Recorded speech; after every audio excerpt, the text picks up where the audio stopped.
Bismillahirrahmanirrahim. Assalamualaikum warahmatullahi wabarakatuh.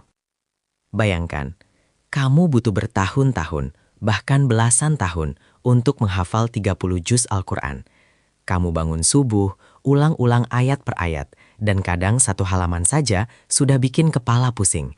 Tapi ChatGPT dalam hitungan detik bisa menyebutkan ayat berapapun yang kamu minta, surah apapun, juz berapapun, tanpa salah, tanpa lupa. Jadi pertanyaannya sekarang adalah ini, apakah AI sudah lebih hafidh dari manusia? Dan yang lebih penting lagi, apakah ini berbahaya?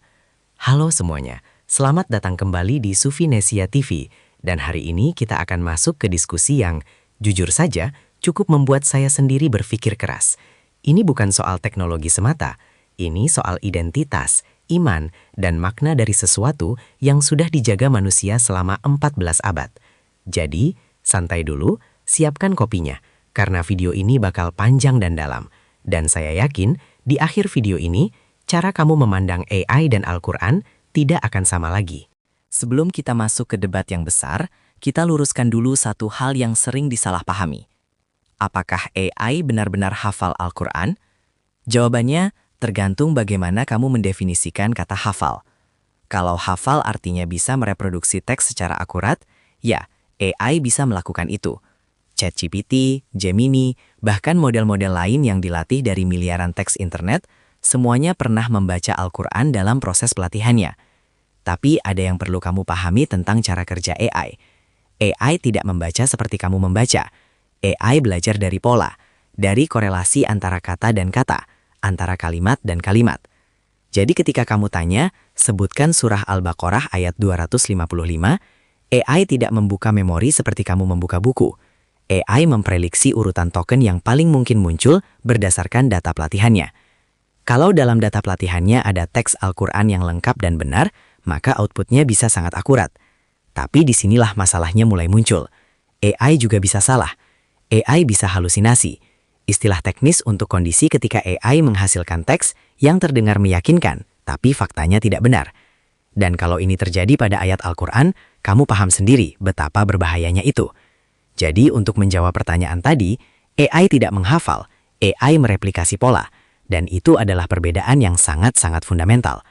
Sekarang supaya kita bisa benar-benar mengerti kenapa pertanyaan ini penting, kita perlu mundur sebentar, jauh ke belakang. 14 abad yang lalu, di sebuah gua bernama Hira, di atas Bukit Cahaya, wahyu pertama turun. Iqra, bacalah. Dan sejak saat itu, Al-Quran tidak pernah dijaga oleh mesin, tidak oleh server, tidak oleh hard disk. Al-Quran dijaga oleh dada manusia. Para sahabat Nabi menghafal langsung dari beliau. Mereka tidak punya kertas yang cukup, tidak punya printer, tidak punya aplikasi catatan. Yang mereka punya adalah hati dan ingatan. Dan ketika perang Yamamah terjadi, ketika 70 lebih hafidh gugur dalam satu hari, barulah disadari betapa pentingnya membukukan Al-Quran. Khalifah Abu Bakar, atas saran Umar bin Khattab, memerintahkan pengumpulan Al-Quran secara tertulis, dipimpin oleh Zaid bin Sabit, sahabat yang paling dipercaya. Kemudian di masa Uthman bin Affan, mushaf standar disebarkan ke seluruh penjuru dunia Islam agar tidak ada perbedaan bacaan yang memecah umat. Dan selama 14 abad setelah itu, setiap generasi melanjutkan tradisi ini. Anak-anak kecil di pesantren, di madrasah, di rumah-rumah, menghafal 30 juz, 6.214 ayat, dengan tajwid yang tepat, dengan makna yang dijaga. Ini bukan sekedar hafalan. Ini adalah transmisi spiritual dari hati ke hati, dari mulut ke telinga, dari guru ke murid, selama 14 abad, tanpa putus. Sekarang bandingkan itu dengan AI yang baru ada sejak 20 tahun terakhir. Apakah bisa disamakan? Saya rasa kamu sudah tahu jawabannya.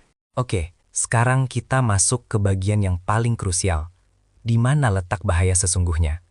Saya akan bagi ini menjadi 3 poin yang konkret. Poin pertama, akurasi yang tidak bisa dijamin. Sudah saya singgung tadi, AI bisa halusinasi. Dan dalam konteks teks biasa, itu mungkin hanya memalukan. Tapi dalam konteks ayat Al-Quran, satu kata yang salah, satu harokat yang meleset, bisa mengubah makna secara fundamental. Bayangkan, seseorang yang tidak terlalu familiar dengan Al-Quran bertanya ke ChatGPT tentang suatu ayat. Lalu AI memberikan jawaban yang terdengar benar tapi tidak akurat. Dan orang itu menyebarkannya ke grup WhatsApp, ke media sosial, tanpa mencek ke sumber aslinya. Itu bukan skenario yang mustahil, itu sudah terjadi. Poin kedua, hilangnya proses, bukan hanya hasilnya. Dalam Islam, menghafal Al-Quran bukan soal outputnya. Seorang hafidh bukan dihargai karena dia bisa output ayat dengan cepat. Dia dihargai karena proses yang dia lalui. Bangun malam, air mata di atas mushaf, pengulangan yang ribuan kali, hubungan yang tumbuh antara seorang manusia dan kalamullah. Proses itu adalah ibadah itu sendiri. AI tidak merasakan apapun dalam proses itu. AI tidak mendapat pahala, AI tidak mendapat ketenangan. AI hanya memproses token. Kalau kita mulai menggantikan hafidh manusia dengan AI, kita tidak hanya kehilangan akurasi, kita kehilangan esensi dari tradisi itu sendiri. Poin ketiga, otoritas interpretasi. Ini yang paling halus tapi paling berbahaya. Ketika AI bisa menyedupkan ayat, menjelaskan tafsir, bahkan memberikan jawaban fikih dengan percaya diri, ada resiko bahwa orang awam mulai mengambil referensi agama dari AI.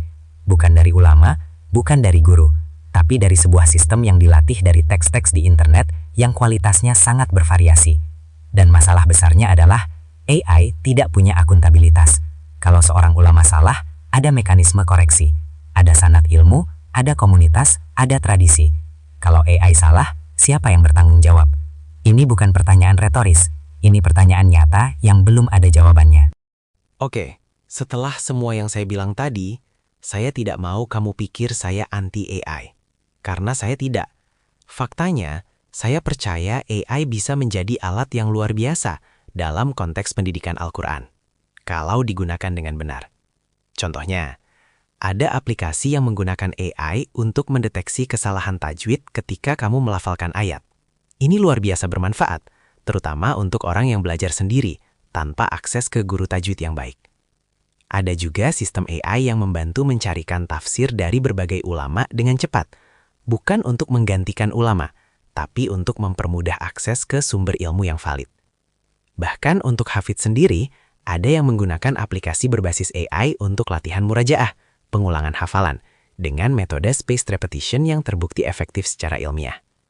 Jadi, kuncinya bukan apakah AI boleh digunakan atau tidak. Kuncinya adalah AI sebagai alat, bukan sebagai otoritas. AI bisa membantu kamu belajar, tapi AI tidak bisa menggantikan guru yang bersanad. AI bisa membantu kamu mencari referensi, tapi AI tidak bisa menggantikan ulama yang berakhlak. Selama kita menempatkan AI pada posisi yang tepat, ini justru bisa menjadi karunia yang luar biasa bagi umat Islam di seluruh dunia. Satu hal yang saya ingin kamu ingat dari video ini adalah ini.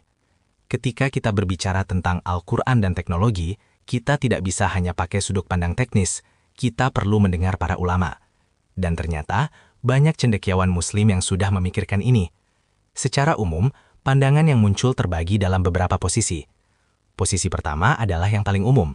AI boleh digunakan sebagai alat bantu, tapi Al-Quran harus tetap dipelajari dan dijaga melalui sanad manusia ke manusia, karena itu bagian dari sunnah yang tidak bisa digantikan. Posisi kedua lebih hati-hati lagi. Mereka menekankan bahwa penggunaan AI untuk konten keagamaan harus selalu divalidasi oleh otoritas yang kompeten. Tidak boleh ada yang langsung menyebarkan output AI tentang agama tanpa verifikasi ulama. Dan posisi ketiga, yang lebih progresif, bahwa umat Islam justru harus memimpin pengembangan AI agar ada sistem yang benar-benar terlatih pada sumber yang valid, dikurasi oleh ulama yang berkompeten, bukan bergantung pada AI yang dibuat oleh perusahaan teknologi yang mungkin tidak punya kepedulian khusus terhadap keakuratan teks Islam. Ini poin yang menarik. Bayangkan kalau ada Al-Quran AI yang dikembangkan oleh tim lintas ulama dan insinyur muslim, dengan standar akurasi yang sangat ketat, dengan sistem audit yang transparan. Itu bukan ide yang mustahil, dan mungkin itu justru masa depan yang kita perlu dorong bersama. Sebelum kita tutup, saya mau ajak kamu berpikir satu langkah lebih jauh. Allah berfirman dalam surah Al-Hijr ayat 9. Sesungguhnya kamilah yang menurunkan Al-Quran, dan sesungguhnya kami benar-benar memeliharanya. Ini janji ilahi. Al-Quran tidak akan pernah hilang, tidak akan pernah berubah. Tapi bagaimana Allah menjaganya? Melalui manusia, melalui hafidh, melalui ulama, melalui tradisi yang hidup. Sekarang, di era AI, muncul pertanyaan baru. Apakah server dan data center bisa menjadi bagian dari mekanisme penjagaan itu? Saya pikir jawabannya bukan ya atau tidak. yang paling penting adalah niat dan kontrol. Selama manusia, umat Islam yang mengendalikan teknologi itu, yang mengkurasi datanya, yang memverifikasi akurasinya, yang memastikan tidak ada penyimpangan, maka teknologi hanyalah perpanjangan dari tangan manusia. Tapi kalau kita menyerahkan itu sepenuhnya ke korporasi teknologi, yang tidak punya stake dalam kebenaran teks Islam, itu yang saya khawatirkan. Jadi pesan saya sederhana. Jadilah aktif, bukan pasif. Pelajari teknologinya, pahami cara kerjanya, dan gunakan itu untuk memperkuat, bukan menggantikan, apa yang sudah dijaga generasi demi generasi selama 14 abad. Karena pada akhirnya, Al-Quran memang tidak butuh AI untuk bertahan. Tapi umat Islam perlu memahami AI, agar kita tidak menjadi korban dari teknologi yang kita sendiri tidak kendalikan. Baik, kita sudah sampai di ujung video ini. Kita sudah membahas banyak hal hari ini. Dari cara kerja AI dalam replikasi teks, sejarah panjang penjagaan Al-Quran oleh manusia, bahaya halusinasi AI pada konten keagamaan, sampai bagaimana AI bisa dimanfaatkan dengan bijak. Dan kesimpulan saya adalah ini. AI bukan musuh Al-Quran, tapi AI juga bukan penjaga Al-Quran. Penjaga Al-Quran adalah kita, manusia, umat, dengan hati yang terhubung pada kalamullah. Teknologi hanyalah alat, dan setiap alat bergantung pada siapa yang memegangnya. Sekarang pertanyaan untuk kamu. Apa pendapat kamu soal ini? Apakah kamu pikir AI suatu hari bisa membantu pendidikan Al-Quran secara positif? Atau justru lebih banyak risikonya? Tulis di kolom komentar, saya baca semuanya. Kalau video ini bermanfaat, atau setidaknya bikin kamu berpikir, tolong bantu share ke orang-orang yang mungkin perlu dengar ini. Karena diskusi seperti ini penting untuk kita lakukan bersama. Subscribe kalau belum, karena kita akan terus bahas pertemuan antara teknologi dan nilai-nilai yang kita pegang. Saya dari Sufinesia TV. Sampai jumpa di video berikutnya. Assalamualaikum warahmatullahi wabarakatuh.